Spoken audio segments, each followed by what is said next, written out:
My name is Michael. I'm 42, a literature teacher, living a life that's quieter than most would tolerate. My apartment is tidy, my routine's predictable, and I've grown accustomed to silence. Until the night it all changed. There's a knock at my door, tentative but insistent. I open it to see Ellie, one of my former students. She's 18 now, holding a small suitcase, her eyes wide and anxious. She says she can't go home, that she needs a place to stay. Her voice is soft but trembling, carrying an urgency I can't ignore. Something about her unsettles me, yet draws me in. I let her in. She glances around my apartment, touching the books on the shelves, the framed photos, her eyes betraying curiosity and fear. She mutters about people who might be watching her, about secrets she can't tell. We sit in the living room. I offer her tea, though my hands shake slightly. She smiles faintly. There's tension in the room, a kind of static energy that I can't place. She keeps looking at the door, at the windows, as if someone is out there. I feel safe with you, she whispers. I don't trust anyone else. You're the only one who understands me. Her words strike me like a blow. Protective instincts flare up, conflicting with a creeping sense of unease. My life has been quiet, predictable, lonely, and suddenly it's all complicated. The next day, Ellie insists on keeping doors locked, lights on, windows closed. She speaks of strange calls, emails, even a car she says was following her. I notice she's careful with her phone, deleting messages before I can see. I start noticing oddities too, shadows at the blinds, doors I remember closing slightly ajar, objects moved. Ellie assures me nothing is wrong, but the fear in her eyes is unmistakable. I feel protective, but a growing unease gnaws at me. Something doesn't add up, not with her, exactly, but with the situation. Over the following days, Ellie opens up about her life. Her parents never listened. She's always been on her own. Yet there's something deeper, a magnetic pull in her gaze when she looks at me, a longing I can't ignore. I feel alarmed, but also a sense of connection. Protective, empathetic, responsible. And I realize she's not just scared, she's drawn to me. Emotionally, intensely. Her presence fills the apartment in ways I'm unaccustomed to. She clings to me for comfort, constantly seeks reassurance. Yet the threats she describes never seem to materialize. I check doors, streets, windows, nothing. The lines blur. Her fear feels real, but inconsistencies gnaw at me. I begin to suspect something deeper, something intentional. The realization hits me like a cold wave, slow at first, then overwhelming. Something about Ellie had always been slightly off, a subtle tension I couldn't name. But until now, I had chalked it up to fear, vulnerability, the trauma of being alone in the world. I had been protective, empathetic, drawn to her fragility. But what I discover makes my chest tighten with disbelief. That evening, the apartment feels unusually quiet, almost too quiet. Ellie says she's taking a long shower to relax. I nod, but the sound of running water does nothing to calm me. Instead, it amplifies a strange unease, a nagging suspicion that I can't shake. I wander into my study, and there, on the floor near the desk, lies a small, thin notebook. It seems almost deliberately placed, fallen from her backpack, or maybe slipped from the shelf when she was moving about the room. My hand hovers over it for a moment. Part of me wants to ignore it, part of me cannot. With a sense of dread, I open it. The first page is written neatly, almost obsessively. Step 1: Earn his trust. He tends to care for those who are weaker. Appear frightened, but not too frightened. I freeze. The words are simple, but the meaning is chilling. This is not just fear, this is strategy. I turn the page. Step 2: Create a sense of danger. Never let him think I can handle things alone. He hates leaving anyone in trouble. A wave of cold hits my spine. The apartment feels smaller, walls closing in. I keep flipping pages, unable to stop. Each one is meticulously detailed. Observations, plans, manipulations. She has been studying me. Soft voice makes him soften. If I touch his hand, he does not pull away. He is lonely. He needs someone to rely on him. Creates small crises to capture attention. I sit down on the edge of my bed, gripping the notebook like it might burn me. My mind races. Every whispered plea, every trembling confession, every threat she described, they were all orchestrated. Not all, perhaps, but enough to manipulate me, to draw me in, to make me feel necessary. A mix of anger and fascination surges through me. I feel betrayed, but also hypnotized by the brilliance of it.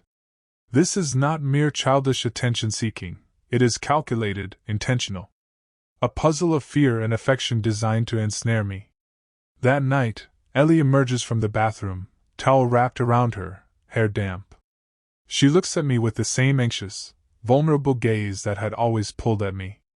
But now, I see it differently. I see the control, the deliberate performance. She smiles faintly, unaware, or pretending to be unaware, that I know. I just wanted you to care, she whispers softly. That's all I ever wanted. I nod slowly, the words echoing in the hollow of the apartment. I want to scream, to run, to shake her, but I am rooted to the spot, caught between disbelief and an unsettling fascination. I realize, with a shiver, that the real danger has never been from outside. It's been here all along, within the very person I tried to protect. The days that follow are a delicate, painful dance.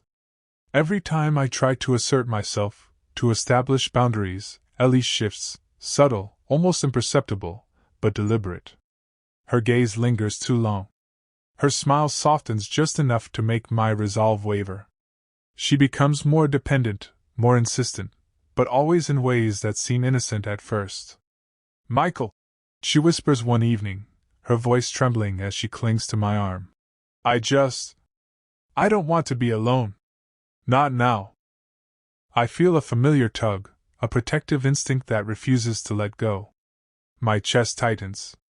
I want to comfort her, to hold her, to reassure her that everything will be fine, but I know that yielding now will only encourage her dependence. I start noticing the patterns more clearly. Her manipulations are subtle, a shiver when I leave the room, a fake gasp when she hears a noise outside, the carefully timed way she enters my study just as I am about to focus on my work. She is shaping my attention, molding my behavior. And yet, every time I try to confront her directly, she retreats into vulnerability, making it almost impossible to stay firm. One night, I catch her pretending to peek out the window. Her body is tense, eyes wide, but the moment she notices me, she feigns surprise, stepping back with a trembling gasp. My stomach twists. Ellie, I say quietly, my voice steadier than I feel. Are you making this up again? She flinches, but then nods, small, almost apologetic. I don't know what's real anymore, she whispers. Her voice is fragile, but I know the truth. I know she's testing me, seeing how far she can push. I retreat to my bedroom later that night, heart pounding, and lie awake staring at the ceiling. Every creak of the building, every shadow from the streetlight outside, every passing car, the anxiety feels real, but I know now that much of it is carefully constructed. She is learning, observing, calculating. She wants me to feel responsible. She wants me to care. And for the first time, I begin to fear myself, not her, not imaginary threats, but the way I am ensnared by her. How much longer before my empathy turns into compulsion, my protectiveness into obsession? The next morning, I speak firmly. Ellie, I need honesty. No more pretending. No more manipulation. She looks at me with those wide, innocent eyes, and I know this is her first real test. Will I break, or will I hold firm? She bites her lip, silent. I leave the room, heart heavy, and I realize boundaries will not come easy. That night, when I return from the kitchen, she's sitting quietly on the couch, a faint smile on her lips, holding her notebook. She doesn't speak. And I realize something chilling. She's watching me as closely as I am watching her now. Ellie confesses one evening, her voice barely audible. I've been keeping a diary of you, watching how you react, what you like, what scares you. I stare at her, stunned. Obsession, meticulous planning, intentional manipulation, it's all here, wrapped in the soft vulnerability she projects. Guilt claws at me. Every instinct to help, every moment I protected her, was exactly what she wanted. I feel trapped between anger, disbelief, and the residual pull of caring. She looks down, trembling. I don't want to be without you. I'll do anything to stay. The apartment grows suffocating. My solitude, once comforting, now feels like a cage. Her presence fills every corner. My routines crumble. Every sound becomes amplified. Every shadow unnerves me. A late-night knock at the door sends my heart racing. Ellie hides behind me, whispering, "They found me! They're here!" I check the street, the building, nothing. Fear, real or fabricated, has become a constant companion. I confront her carefully. She breaks down, tears streaming. She admits, most of the threats, the danger, they were lies, fabrications to draw me closer. "I just wanted someone to protect me," she whispers. "I didn't know how else to get it." Shock and relief intertwine.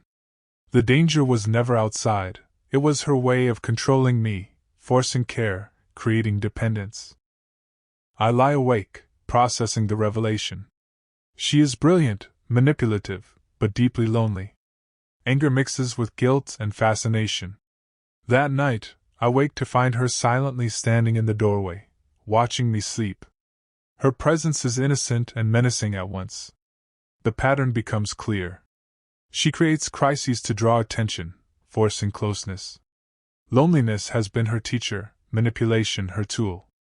She collapses in my arms one afternoon, whispering, "I can't go back. If you leave me, I'll have nothing." I sit her down. Calm but firm, I explain that I care, but cannot be the center of her world. She resists, voice trembling, tears falling. I hold firm, independence is essential. Her whispered plea cuts deep. "If you really cared, you'd understand why I did it." Slowly, honesty emerges. No more fabricated threats.